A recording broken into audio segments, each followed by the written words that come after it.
Welcome. Welcome, man. This is Roasters episode 5. I think we're on 5, right? 5. So if you've been following us, we are interviewing a lot of people within the company. We've been doing some behind the scenes stuff a little bit. If you were with us last week, you saw us behind the bar a little bit. It was really cool, you know, it felt good.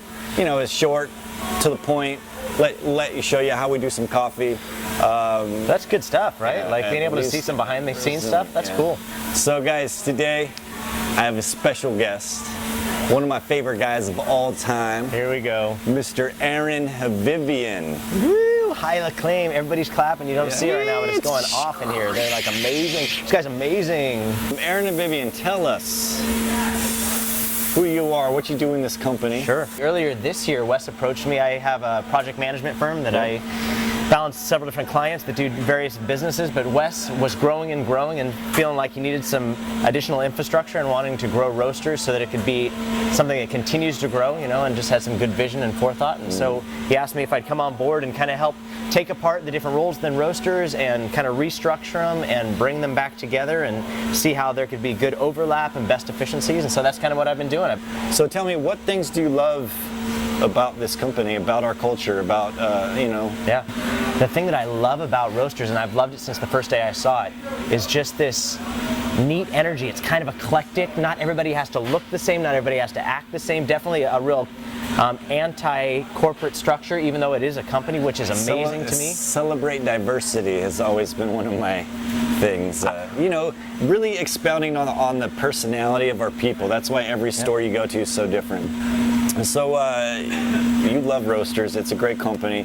What is your drink of choice these days? Coffee? I mean, to be totally truthful, I'm an Americano with 2% and 1 Splenda guy, kind of across the board everywhere I go, except you introduced me to an Americano without adding any sweetener, just a little bit of cream. Here at Resilient, I didn't even need sweetener because it was so sweet. There was such a sweetness to the bean, I think, is what you've kind of poured into me. And so I'm trying to become more of a purist, but Americano's my drink. So, no, I'm asking you a question. Can I ask you a question? Okay, let's do this. No, so put me on the spot. No, like, so what's in your heart for upcoming? Because I feel like that's kind of where some of you and I cross over a little bit too, is like some of the upcoming stuff. Okay, Wes, so you've built it from your garage and 1 store out there by the college, and now it's become this beautiful thing, 7 stores in the Tri-Cities, if you include Resilient as well. So what else is in your heart to do? You know what? I think from the beginning, the idea was just to open a coffee shop.